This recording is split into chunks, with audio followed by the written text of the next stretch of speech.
कुठल्याही भेसळीचं मी समर्थन करू शकत नाही, त्याला मी पाठीशी घालू शकत नाही, मग कोणी जरी असला तरी.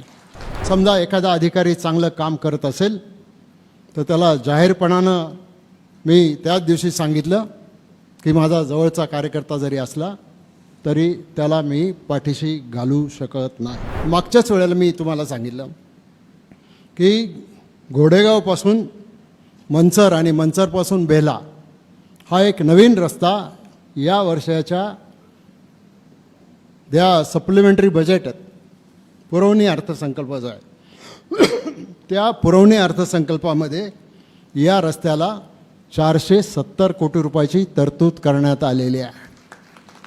आणि हा रस्ता आता थेट घोडेगावपासून म्हणजे शिंदेवाडीपासून मंचरला येईल, मंचरून आपलं चांडोली मार्गे पुढं बेल्यापर्यंत त्या ठिकाणी जाईल.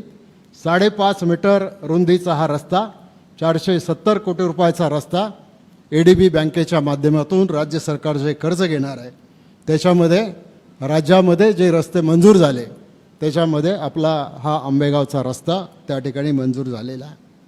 मागच्या वेळेला मी माझ्या पत्रकार मित्रांना सांगितलं, तुम्हाला सगळी डिटेल माहिती दिली की आपलं मंचरचं जे उपजिल्हा रुग्णालय आहे त्याचं आता आपण श्रेणीवर्धन केलं आणि श्रेणीवर्धन केल्याच्या नंतर आपण 256 जागांना आता राज्य सरकारने म्हणजे पदांना राज्य सरकारने मंजुरी दिलेली आहे. त्याच्यामध्ये 15-20 तर डॉक्टर्स असतील, कदाचित सिव्हिल सर्जनच्या ग्रेडचा एखादा ऑफिसर हा आपल्याला मंचरसाठी या ठिकाणी उपलब्ध होणार आहे. आणि बऱ्याच लोकांना हे सारखं रुग्णालयाबद्दल बोललेलं आवडत नाही.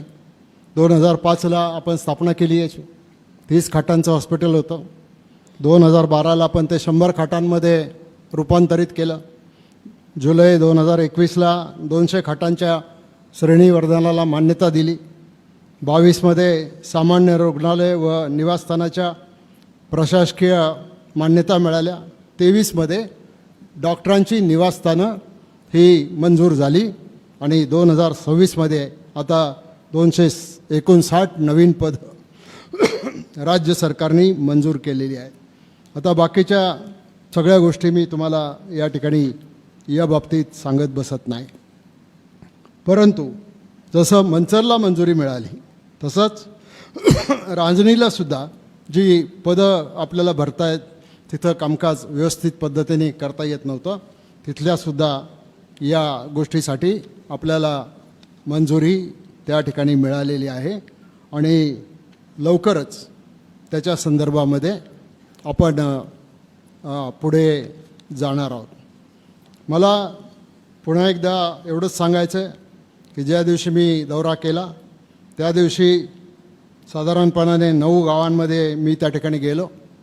सगळ्या यंत्रणांना त्या ठिकाणी सूचना दिल्या.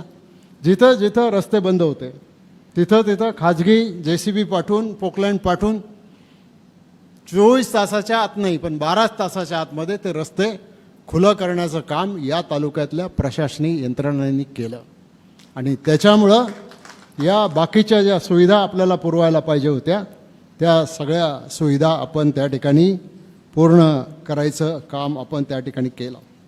परंतु काही लोकांचं काय असतं की ते काही ना काहीतरी त्यांना पाहिजे असतं. झालं, विधानसभेची निवडणूक झाली, जिल्हा परिषदची निवडणूक झाली. जिल्हा परिषदच्या निवडणुकीत जो कौल मिळाला आपल्याला आंबेगावमध्ये पण आणि शिरूरमध्ये, त्याच्यावर बराच काळ हे लोक शांत होते. परंतु शेवटी संधी शोधणारे काही लोक असतात, संधीचा फायदा घेणारे लोक काही असतात.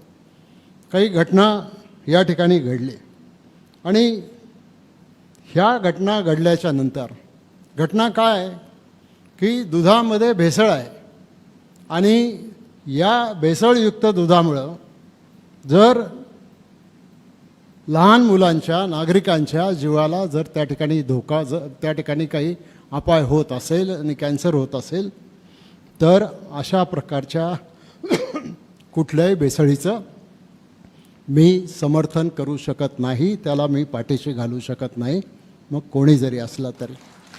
पण ही घटना काही फक्त आंबेगावमध्येच घडली असं नाही.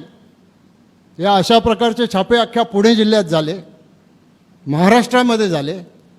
आणि समजा एखादा अधिकारी चांगलं काम करत असेल तर त्याला जाहीरपणानं मी त्याच दिवशी सांगितलं की माझा जवळचा कार्यकर्ता जरी असला तरी त्याला मी पाठीशी घालू शकत नाही. आणि जोपर्यंत मी बोलत नाही तोपर्यंत तुमच्या सगळ्यांच्या मनामध्ये, कार्यकर्त्याच्या मनामध्ये एक संशय कल्लोळ चालू होता, हे खरंच असेल का बा. आता काय असेल नसेल ते ठरवतील मुंडे साहेब, त्यावेळेला आपण बोलू त्याच्यावर. आज काही त्याच्या खोलामध्ये मला जायची गरज नाही. परंतु तुमच्या आणि माझ्या मनामध्ये कुठल्याही प्रकारचा संशय असू नये म्हणून अतिशय स्पष्ट भूमिका तुमच्यासमोर मांडण्यासाठीच आज तुम्हाला सगळ्याला कार्यकर्त्यांना या ठिकाणी बोलवलेला आहे.